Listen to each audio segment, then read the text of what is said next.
Good morning. Welcome to Hope, number 9. For those of you who just got up, some of you were here in the previous talk, which was pretty interesting. But wow, full house. This is great. Good morning, Sassaman. Holy shit. So I can't believe we've been doing this for 18 years, but so much, hundreds and hundreds of talks and panels conveying really interesting information. How many people here think technology has changed society? Okay. How many people think some of that was for good and some of it hasn't worked out so well? All right. Well, we're all, or most of us here, are hackers, or we consider ourselves hackers, and we're all in a position to help shape how that turns out. Technology is a double-edged sword, and we all have an opportunity to direct things so that technology is used in ways that will be beneficial to society as opposed to not good. So these folks are going to talk about that and what the opportunities are and what we can do with that. I want to introduce Chris Anderson, Gus Andrews, Matt Karinga, and Christina Dunbar Hester, who are all really up on this topic. And I want to wish them luck. Take it away. Shall I just give one word first? We're going to everybody's going to give their talk, and we'll sum it all up afterwards. It's the You Damn Kids Get Off Our Lawn panel, because we were realizing that a handful of us have been wanting to use technology to change society for the longest time, and have gathered some experience and have been yelled at by even older people, so we are sharing all of the yelling at we've had with you. Good morning. Christina's up first. Thanks, everybody. Thank you, Gus. I think I'll take the slide down. Hello, good morning. I don't have a lot of time, so I'm gonna speak pretty informally and move from very sort of philosophical to more practical ends of a spectrum, and also specific and generalities are all in here. And unfortunately, because of time, I'm sacrificing some of the specific. But basically what I wanted us to think about with the topic of how to use technology to change society is the topic of failure, and also its corollary, success. And basically what I'm arguing is that both of these are more complicated than they might look. And what we have to think about specifically is whether or not the technology itself works is definitely not the only question that we have to think about. And I'm going to give a couple of examples in brief, which happen to both be technology projects that were imported into East Africa by Western activists and designers. But neither of them, the lessons I'm going to impart from them, are specific to a context like East Africa or even a Global South, Global North transfer. So one was a radio station. This was actually Philadelphia-based activists who built a radio station in Tanzania, and they built it in partnership with a community center led by former expat Black Panthers who had been based in the US and have been living in Tanzania for over 30 years and have a community center. And so the US-based activists went to Tanzania. They spent a month hanging out, having all these workshops about programming your station and governance of your station, and also very nitty-gritty, how to operate a transmitter, where to put your antenna, all this stuff. And then they left fully confident that the Tanzanian folks had what they needed to run the radio station. But long story short, basically the radio station wanted to be run as a not-for-profit community station. This was in a state context that was shifting out of basically state-controlled socialist media and starting to open up to a more market-based model, but really didn't have a template for understanding community radio and didn't have a system in place for licensing. And so this community group went to the government and said, how do we get a license? We want to broadcast. We don't want to be breaking laws, but there sort of isn't a legal framework for us to fit into. And it kind of stalled. And so for years, in fact, later, the station it worked, it was operational, they'd broadcast on a test basis for a while, but it wasn't working, it wasn't running. And so my second example is in Rwanda. This is, again, Western UK and US-based designers who were in Rwanda and were talking to some local folks about what would be a sort of lightweight, useful technical tool that would be useful over here. And what they settled on was something called an oral wiki. And this is really great. If you Google oral wiki, you can find the prototype and some slides that explain it in more detail than I'll be able to get into. But basically what this is it was moving a traditional form of mediation that had existed in the society for a long time, this role of people called ubunzi, who were, if you were having a dispute with your neighbor, maybe over land use, if you didn't get anywhere trying to work it out with your neighbor, like, you know, I've been farming this piece of land, I should get the profits from it, and your neighbor's like, well, no, actually this piece of land is mine, and you don't have a clear way to work this out, you go to this person whose role in the community is to mediate these disputes. But the Abunzi, who worked informally and didn't really mesh with the formal governance and laws of Rwanda, although there was beginning to be a move towards incorporating those two systems. Something that they told these designers was hard for them in their work was that they were keeping all their records by hand, and they weren't able to travel very often and meet with Abunzi and other communities. So there was concern that any decision was highly local, and that the local folks making these adjudications didn't have the benefit of the sort of wealth of the other people in essentially this role to compare with. And so the designers wound up building a mobile phone-based oral wiki. So you could call in, you could record a decision that you had made, both citizens and other Abunzi could call in and listen to it, and the idea was that this would sort of distribute and crowdsource, if you will, wisdom over the basically adjudication of some of these disputes and make it more transparent and also maybe more equitable, so that you knew that the same sorts of decisions in, you know, the northeastern part of the country and the central part of the country, you know, that there was some parallel or symmetry between how these things were being handled. But lo and behold, they build a working prototype, Abunzi are excited about it, local regulatory, you know, government officials are excited about it, but they're trying to ramp it up and actually go beyond the prototype stage, and it's really hard to get approval. And so again, it's this working technical artifact, but it kind of languishes. And I won't say that it completely failed, but it did fail to advance to the next stage. And so I think what these examples can tell us is that while both of these projects were successful technically, they were also failures in the sense that they weren't implemented in the way that the designers and users intended them to be.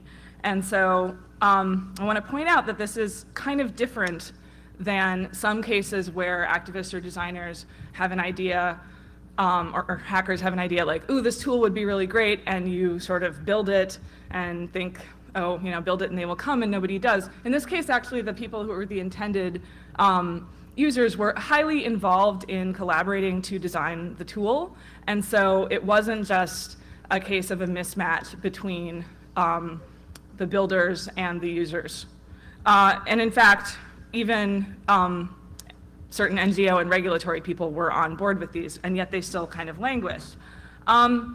So in thinking about how to make sense of this, what I want to argue is that we want to think a bit more expansively about what the technology itself is, and basically whether or not a technology works in a given setting is not restricted to the narrowly bounded artifact and its material properties, like can we plug this in? Can we work out the bugs in the software so that the wiki works the way that we hope it does? Because all of that totally worked. So what I want to point out is that when we think about a technology working, what we're actually also assuming is that it's successfully enmeshed, basically, in a set of social relations that also account for its working, not just the technical properties. And really crucially, this is really invisible to us with technologies that work. When everything's in working order, it's a lot easier to bracket out all the forces that go into them working, right? This is a sort of classic problem where you don't notice, like this elevator, I came up to the 18th floor, I would really only pay attention to it if it weren't working and I was taking 18 flights of stairs, right? And so often when we talk about what the technology is, we wind up kind of enfolding all these points of contact with the social world into, the radio station works, right?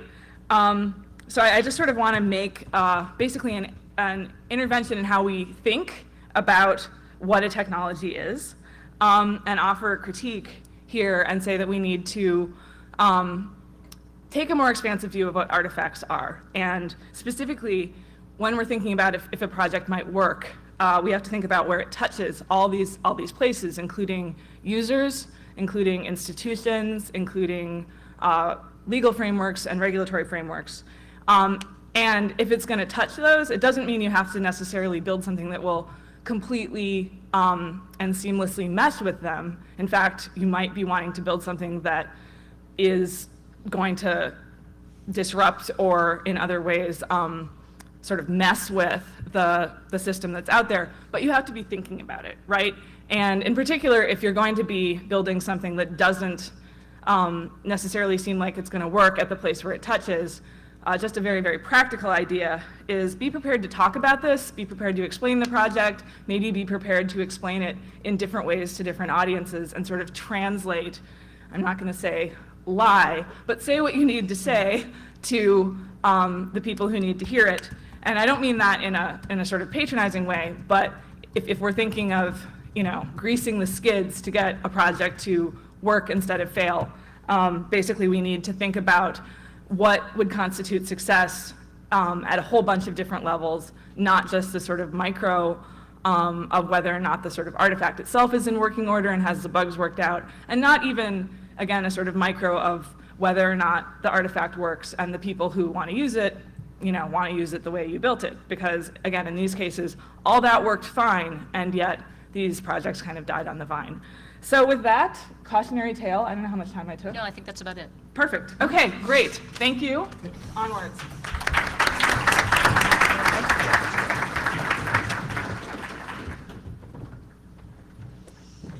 Hello.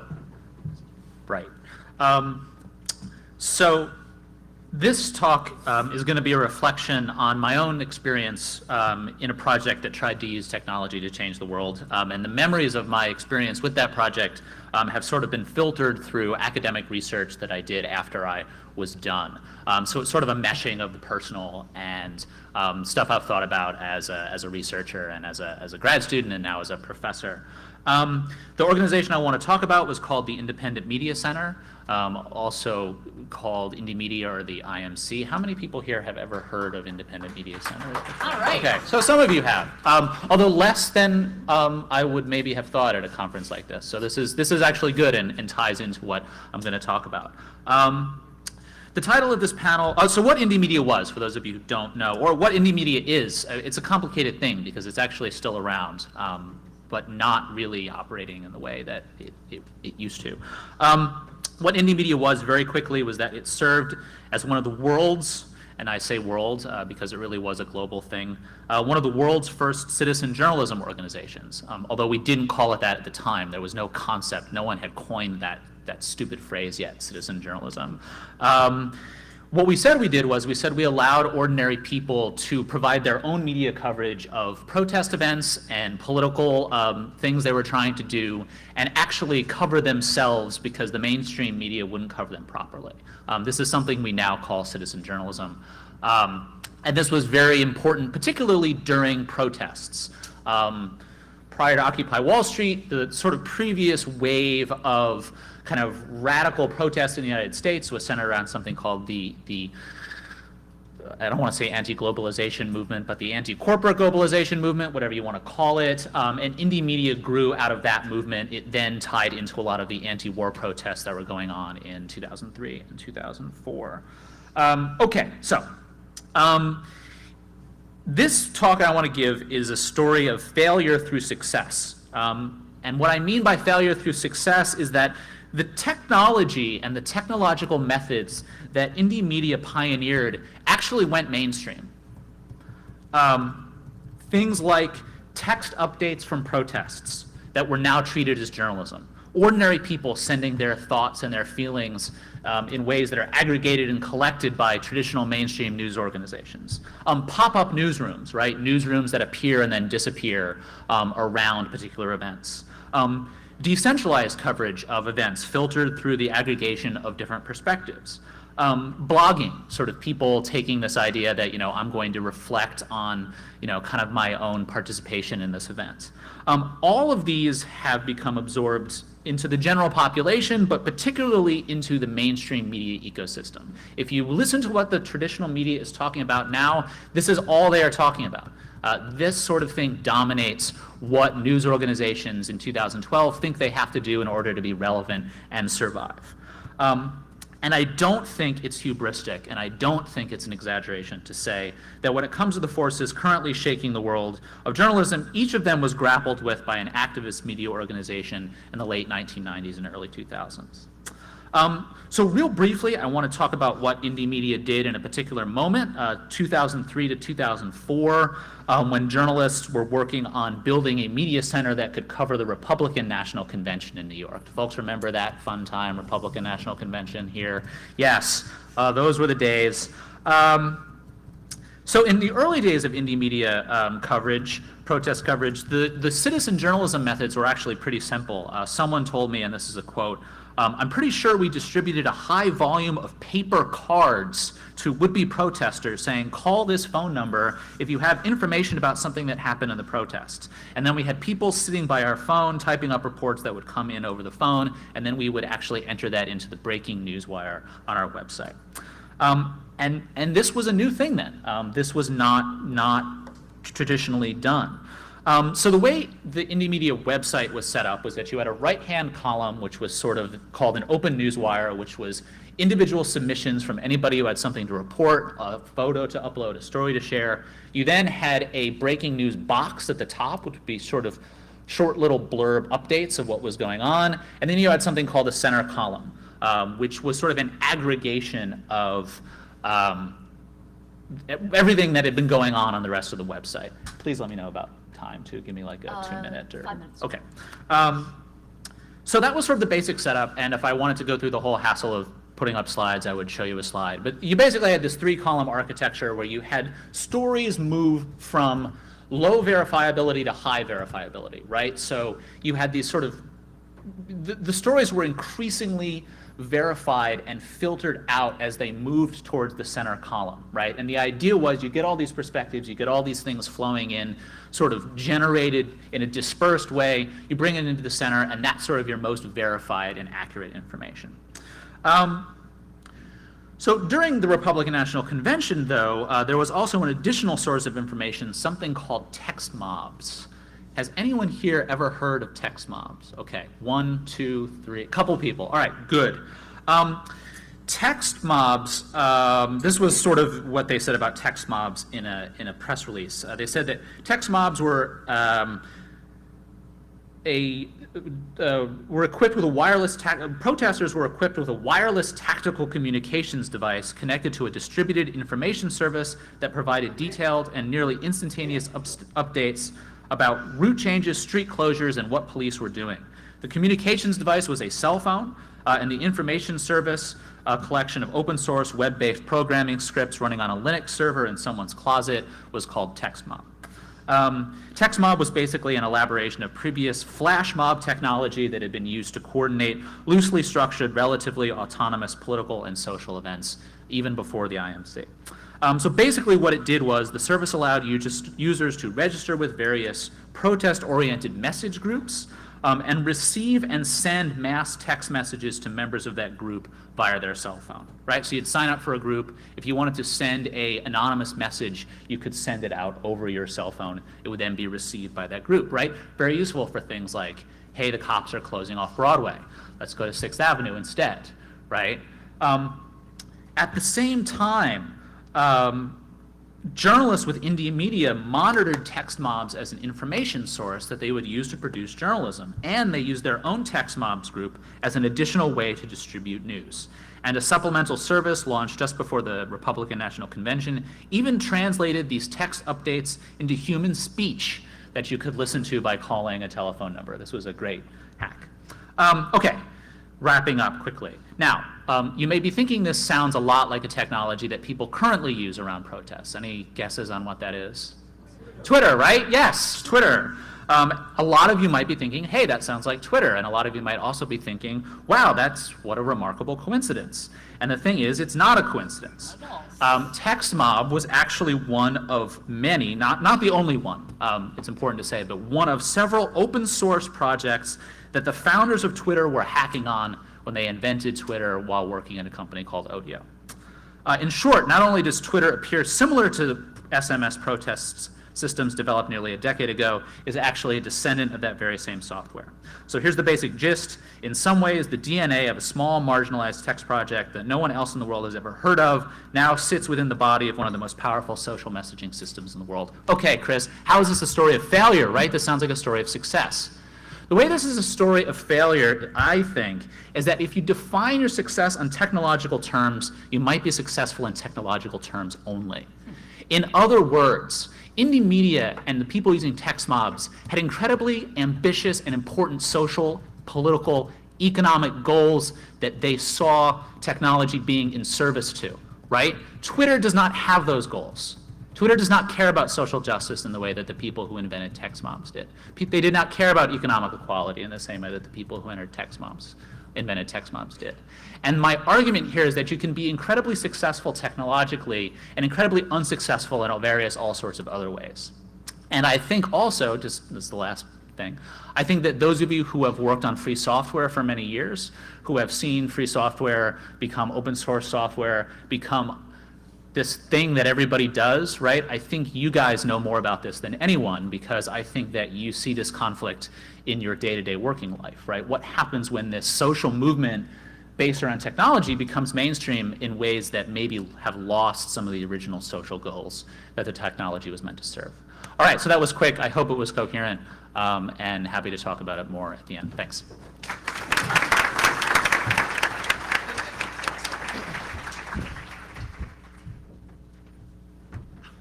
We've got 10 minutes each, not 8, 10. Yeah, we're totally fine with 10.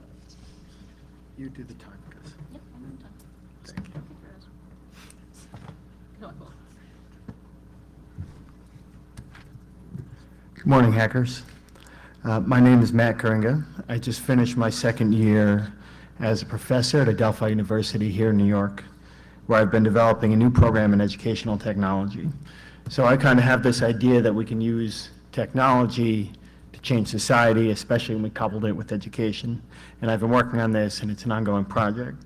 So I'm not sure what it says when Gus invited me to this panel about how technology fails to change society. It's not a real vote of confidence, but I'm going to tell you about what I've been doing, what's worked, what hasn't worked, and some of the things I've been thinking about as we go. So I think this is relevant to hope, because eventually I want this program to kind of be a school for hackers and to be some type of impetus. I got your side up. Eh, Yeah? What link do you want? edt.kuringa.com. Okay. This is the battle I lost. They wouldn't let me set up my own website, and I'm reopening that front. I gave up on it last year. See, this is more interesting than the corporate site that they're shoehorning me into. Anyway, so if we go back a couple of years, I was just finishing my dissertation, and I was very happy to have a job offer in New York. I was particularly happy because I was given this opportunity to start a new master's program kind of from scratch. I was the only one working on it. I'd met with the faculty there. They were happy to have me come in. They knew the kind of stuff I did. So it seemed great. And what I was about to say is that I think it's relevant to hope because I kind of want this idea of hacking education and of creating education hackers as an organizing principle for the program. So when I say that hacking education, I want to pose it to maybe this idea of education reform. If you think of reform, it's getting schools back on track, or even like radical reform would be getting back to the first principles of a school. Whereas when I say hacking education, what I want us to do is try to make schools do something that they were never intended to do, or something that most people never imagined that they could be. So I don't think that there's like one big hack for this, but we kind of need to start, or Adelphi could be part of a movement to get people to start thinking this way. I don't want to talk about education too much. I want this to be a short presentation. But basically, I think that schools, even when they are excellent and succeed by their own internal standards, that they can still be harmful to society and to education considered broadly. So this is where I'm coming from. And I started at Adelphi, and I laid out my guiding principles for what I wanted my students to be able to do. So these are people interested in education, interested in technology. The first thing was that I wanted it to be all hands-on and project-based learning, that they'd be building things that they'd produce for the world in some meaningful way. All right. Second, I wanted them to have hands-on skills with technology. I want everyone to learn to write software. I want everyone to learn to be able to set up a network, to edit video, to at least when they were students here, that they'd have these skills so that when they left, they wouldn't be afraid of technology and they'd be confident that they could learn things on their own.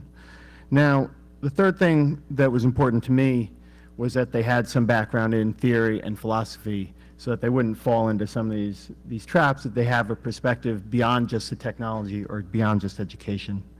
And then my idea for this would be that the whole program would be run around a lab. And this lab is kind of my vision of paradise. You would come into lab and faculty and students would work together. They'd write free software for education. They'd contribute to other projects. They might build some multimedia. They'd kind of set their own agenda and they'd work together and study as they went. And it would be kind of a hub. They'd go out to the community, spread their ideas. And then along with the lab, we would have seminar where as a group we would decide what we wanted to read. We'd read it, we'd talk about it, we'd write about it, and again, this focus on getting ideas out into the world. So when I first started, I floated this idea briefly. I even had a recursive acronym for the lab, but clearly it wasn't going to fly. So I broke up lab and seminar into 15 courses, and I created 15 new syllabi. I roped in all the smart people I knew to help me, including Gus, on these courses, and I finished this in about 2 months. I worked hard. And then this is where I hit bureaucracy. So I was going to make a flow chart outlining the process of how to get a new program approved, but it was pretty much the most tedious thing I could possibly think of doing yesterday. So I'm just going to tell you how I remember it the best. It's about 10 steps, and first you need approval from your department chair, the School of Education dean, and the provost office to begin working on it. Then your department faculty votes on it. So I'm in a department called Curriculum and Instruction. All right. Next, the School of Education has a committee that reviews it, and this is about a 150-page document that these different groups are working with. So the committee looks at it, and they approve you or not. Once they approve you, the whole School of Education votes as a faculty, and you need, I think, a simple majority to move forward. Next, it goes on to the university-wide Academic Affairs Committee that does the same thing that the School of Ed Academic Affairs Committee just did. And then there's a faculty senate that represents the university that votes on it. From there, the dean of the libraries approves it. Or maybe he approves it before the Senate, I'm not sure. Next, it goes to the Board of Trustees, and at that point, you're allowed to send it to New York State, and then they approve it in, I don't know what they do. I was told it was an unknown amount of time and an unknown process, and we would just send it to them and see what happened. So the problem, it doesn't seem too bad. Like I wanted to finish it in this year, and it was only the end of October when I started. Except that most of these groups only meet once a month. The Board of Trustees meets quarterly. So if I didn't get approved at any meeting, the whole thing would fail, and basically I'd be back doing the same thing again the next year, which seemed like I might quit and go back to writing code. So basically along the way, I ran into some problems. I skipped a step. I had to meet with any other units at the university that might overlap with me, and in this case I met with computer science and with communications. Communications were totally cool. They just said you can't use any of our equipment, stay out of our labs. So that was okay. Computer science, though, wanted to steal 3 of my courses and list them as computer science courses. which I didn't really care, but then I was told that then they would get to decide who teaches them, and they would be able to hire new faculty for computer science, which would help to leave me alone as the only faculty member in my program. In the end, I settled with them, gave them one course, and I was able to keep two, and I'm teaching that course, so it's not too bad. Another one, my academic affairs of School of Ed made me add 5 paragraphs to each of the 15 courses about these distribution requirements the university has. I had to do this basically overnight before I met with the university-wide committee, and then that committee made me remove them all because they didn't want undergraduate students taking graduate courses to fulfill these requirements. They wanted to protect their enrollment. In the end, New York State approved 2 master's degrees, one in educational technology that leads to a teaching certificate, and one that's more to educational design. And they approved a graduate level certificate in technologies for open education. So, Join him. Enroll. yeah. Thanks. Don't make all this be for naught. Well, what happened though is that at the end, it looked like a good, but pretty much any other graduate degree in this area in the country. And it really wasn't what I had set out to do. It's not my vision of what higher education should look like. It's not really my vision of what we should be, of the best way to educate these teachers. So take a step back and kind of look at how things worked out, where it succeeded, where things got knocked off track a little bit. 1 minute? 2, maybe? Okay. So basically everything that happens depends on how many allies you have with you and whether you're able to succeed or not. And really the opposition that I faced was geared around 2 things: procedures and standards. Nobody at the university said, I think this is a bad idea at any point. They would say instead, you didn't have the quorum for this vote, or this wasn't presented in enough time for us to review it. So every time I ran into opposition, it was on procedural grounds. And mostly I was able to overcome this by having allies of my own. Basically, I did work for people for free, and they became my allies. So I worked with anyone that needed a website or needed you know, that kind of stuff that I had good skills in. I was able to bring that to garner allies, and mostly I overcame the procedural grounds. The second, though, the standards were something that actually stymied me. There are 2 main groups that actually mandate what needs to be taught for this degree to be approved. New York State has its own set of standards, and then there's this quasi governmental group that oversees teacher education programs called NCATE, and you can't grant degrees in a school of education that lead to certification if NCATE doesn't approve it. So anytime I tried to do something that my enemies didn't like, they would say, I'm afraid that you're not adhering to the standards here. And that was kind of like the commandment of God. If you don't, the standards were something that were beyond us. And I had very little success gaining allies to oppose the standards. And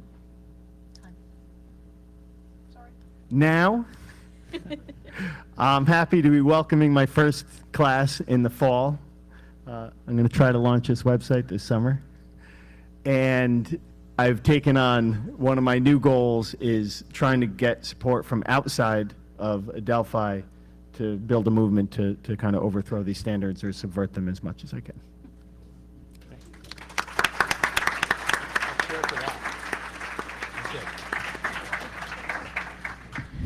Thanks. I really am so pleased to be presenting with this gang. These are some of my best colleagues and my best colleagues.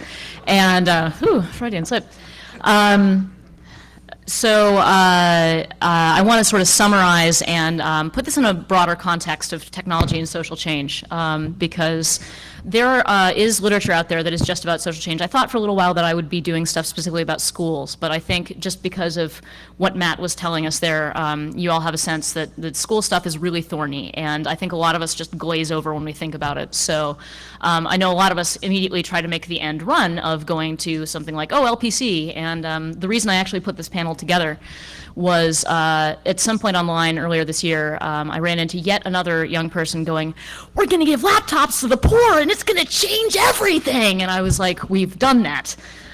So previously in talks that I've given, let's see, you know what, I'm going to skip a couple of these. I did have a previous talk where I was like, you're supposed to say sin, sin, act, not sin, fuck you, act. So there's protocols socially that you have to go through. And you're right, so the LPC has been done. Nicholas Negroponte there, one of my previous talks I was supposed to do with Ivan Kirstic, he got sick in 2008.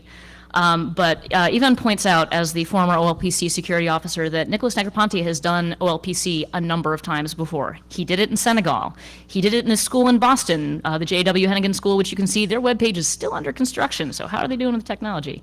He did something like it in Cambodia. The results are still out on that, and then there's OLPC. And so ultimately the question is, does this happen in social good, and a lot of hand waving? So I think there's some assumptions that we need to question. Mako Hill, who still works on LPC and is a big evangelist, says, we know that laptop recipients will be able to benefit from being able to fix, improve, and translate the software, to which Ivan replied, no, it's not by fact. We do not know that laptop recipients will benefit from fixing software. We actually haven't figured that out. So I think that's the reason that I brought everybody here, is to sort of go, there are things that we know about how technology enacts social change, and one of the things that we know is it's not just the technology.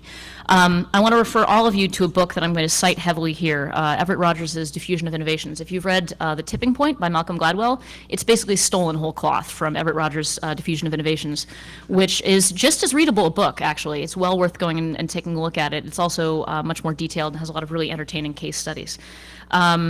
So I'm sorry, my notes are kind of giving me trouble here. I'm trying to figure out how, no, there we go. So Rogers's elements, the things that Everett Rogers puts forward in Diffusion of Innovations are a complex system. And I want to emphasize that you can understand this system and try to understand it as a system. Don't just say, oh, it's the social side of things. Because I think as technologists, a lot of the time we sort of go, there's a technology and that's what we're going to focus on. Everett Rogers' elements, there's 5 of them, I think, and the technology itself, the innovation, is only one of them. But the thing he says also is that a technology is not just a technology. A technology may be almost entirely composed of information. So examples are political philosophy such as Marxism, a religious idea such as Christianity, a news event, or a policy. Does this sound like another concept that anybody's familiar with? Shout it out. Memes. Basically, so Everett Rogers' idea of a technology is also a meme. So a technology is a meme is a technology, and that's sort of the thing. So when we get into that territory, we're not just talking about the things that we can actually hack on. So a lot of what you have to communicate is about how to use the technology. So the second element is the innovation is communicated through channels. So this is the point at which many of us as hackers go, that's PR and marketing, screw those guys, so. But this means dealing with TV. It means being on point, having talking points for working with the press, going through Facebook and things like that as well. Third element of the system, the innovation diffuses over time, and that's where we also sort of go, history's beyond our control. We don't really know what we can do with this. We might get slashed at it, and then nobody will pay attention to us ever again. And then the fourth element is it's diffused among members of a social system. And so, oh God, suddenly it's a social situation. How did I get here? I'm not good at the social dance. This is not my beautiful life. This is not my beautiful house. So this is where we hit Matt's horrible flowchart, unfortunately. And this is something that, unfortunately, this is the point at which many innovations just founder and fail. And it behooves us to understand, as Matt said, who your allies are. And yeah, so Another thing to remember, if you've read The Tipping Point, is that not every adopter of technology is the same. You have your early innovators, you have your early adopters, and they are the ones who end up spreading it to the early majority. The late majority waits and watches to see what other people are doing, and then you have your laggards. So you have to talk to people in different ways. You can't just go and talk to all of them the same way, so it also behooves you to know who you're talking to at a given time. And the other person to think about here is Bruno Latour, who I know Christina works with a lot of his work. Latour does sort of sociology of technology. And he says what we have is an actor network system. So the technology is in amongst a whole bunch of other technologies, and technologies tend to be adopted in clusters. So you have to know about the other technologies that are out there. This is, of course, if everybody remembers the history of the Betamax, this is one of the main reasons, is like, you have to have the tapes and the VCR, and, there will be elements of the TV broadcast system as well. That you have to think about. Another thing to think about, the printing press is a great one. We often go back to that as scholars of technology and communication. You can't really say that the printing press caused the spread of Protestantism. They were very much symbiotic. So, the Protestant church depended on the printing press to get the word out there about the Bible, and, the Bible depended on, or the printing press depended on the Protestant church to help spread its use as well. So basically, the takeaway here is beware of research as well, not just research, but also articles in the press that treat technology as the only agent of change in a situation, because there are many, many agents at work. And another thing to keep in mind is that a lot of innovation research has a pro-diffusion bias. So if you're reading something that says, yeah, this diffused really well, remember they've probably gone looking for that diffusion. So look at the methods of the particular study and figure out whether that happened. How am I doing on time? No, nobody's got me. Woo, I get it, whatever. I'll just keep going. And then we'll have a little question and answer center afterwards. So some more. 2 months? Okay, cool. I think I can do that. Rogers also points out that it's not just the technology, but it's perceived attributes that matter. And these are these things that I have up on the screen here. Relative advantage over other technology, I think we all understand pretty well. But compatibility is a huge, huge issue. It is with people's existing values as well as with the technology. There was a very, very good study done about early diffusion of Apple computers to classrooms. Apple followed that closely and researched it.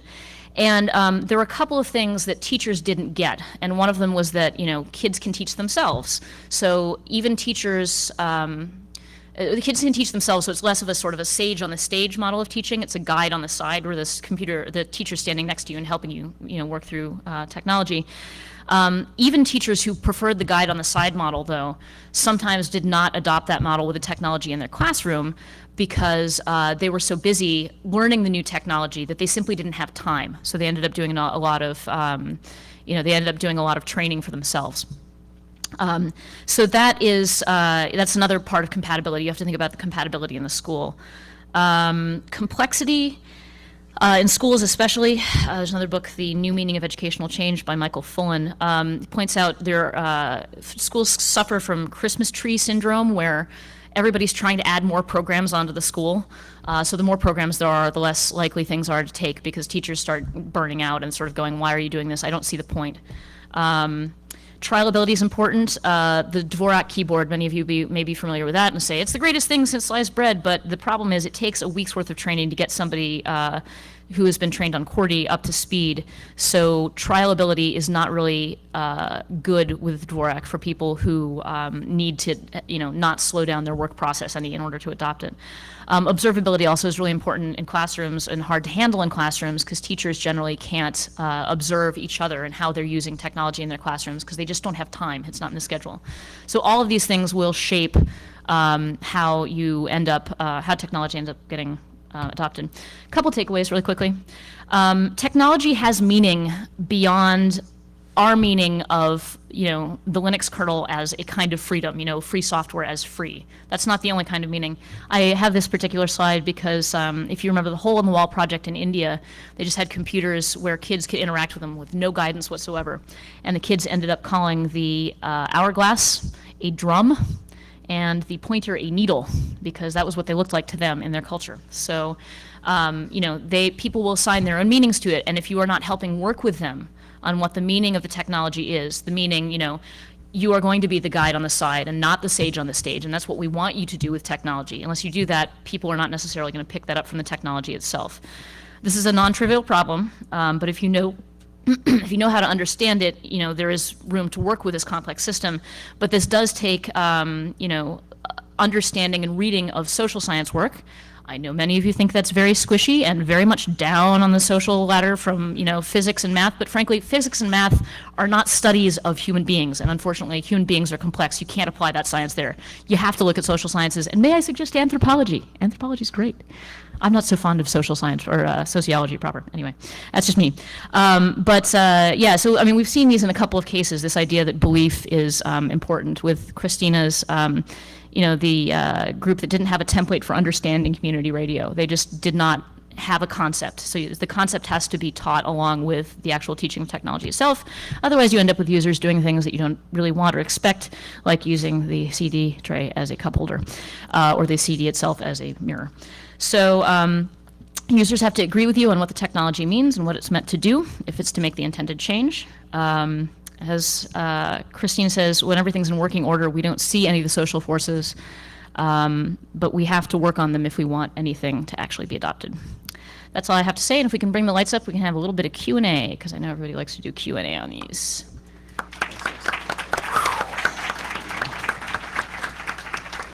think we have, how much time do we have for these? 10. 10 minutes? Okay. Yes.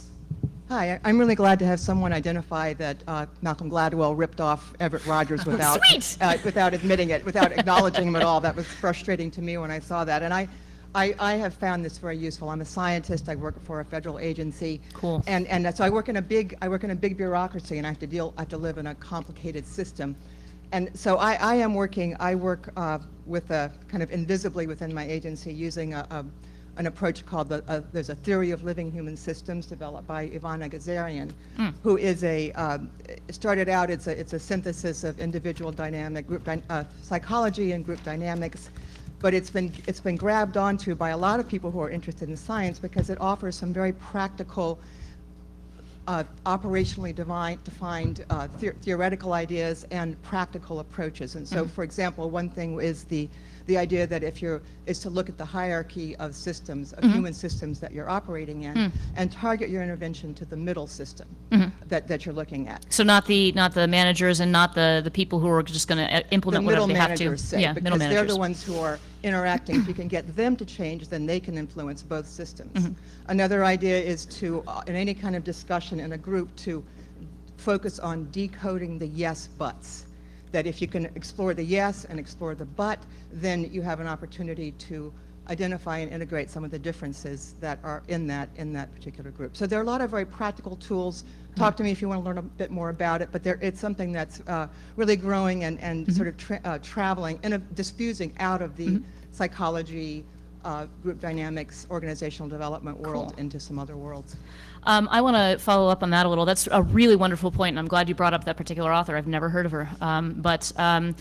I have an acquaintance who went off to Africa in Peace Corps and ended up teaching technology in a school and was frustrated and kept saying, I just want these people to see logic and reason. That's all I want out of this. And, I was like, thanks, Christopher Columbus, for being a colonialist. But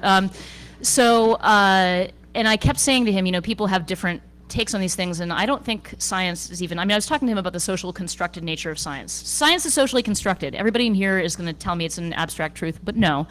The thing to keep in mind is that, thank you, science, as we understand it, as people who have been up through undergraduate education or high school, is not the same as what somebody who writes NSF grants constantly. The people who write NSF grants constantly understand that it's a very different process. What we do in school is memorize science, unless you've had a really good curriculum. We are not actually engaging in scientific inquiry. We are not actually, writing the grants and negotiating with the other scientists who are doing similar research and positioning ourselves versus them. So we forget sometimes that there are these social factors, even in the things that we are memorizing as abstract truth. And it's worth sort of working on our own beliefs about what is true that way. And I was going to emphasize that in another talk, but I'll shut up about it now. But it's something to keep in mind. Anyway, there's somebody else at a microphone. Hi there. Pardon. I totally agree that people working in technology should read some social science. I was wondering if, I mean, it is a tough question, but wondering like if you could make recommendations, or even better though, if there are a set of recommendations that you know of for people working in technology to get their feet wet in social science. Cool, that's a great question. So that was Yvonne Nagazarian was the name? What? Agazarian. Yvonne Agazarian in Social Organizational Psych. I've been posting all my course syllabi on GitHub, and We've been forking courses. so that we could collaborate on them. And some of them, I would recommend the reading list. I've got a philosophy of technology course and a course in digital literacies that probably have some good things. Some think these guys are all kind of Latourian. Yeah, They might I'm big recommend on Bruno Latour. He's also a fun read, so. Depends on your version of fun read. Some of them are rougher sledding than others, but yeah. I would recommend a pretty classic essay by Langdon Winner called Do Artifacts Have Politics? He's a philosopher. It is a very clear read. That would be one. There's also a classic essay called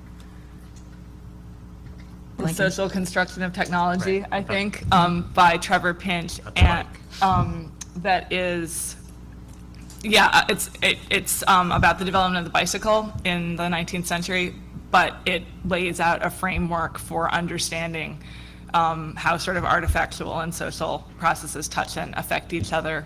If anybody wants these, you can see me afterwards and I'll write them down.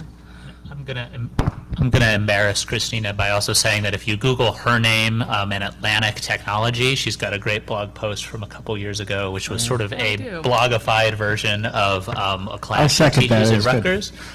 So that's a great reading list, and it's also more than it's sort of a narrativized reading list. So. And, yes. and read Chris's stuff too. Actually, Chris's last talk that he gave at Hope as well was sort of a neat picture of specifically of content farms. Finn Brunton, my friend, is Finn here? Finn's not here yet. Oh, there he is. He's way in the back. Hi, Finn. Finn's working on a fabulous book about spam. I read it in draft.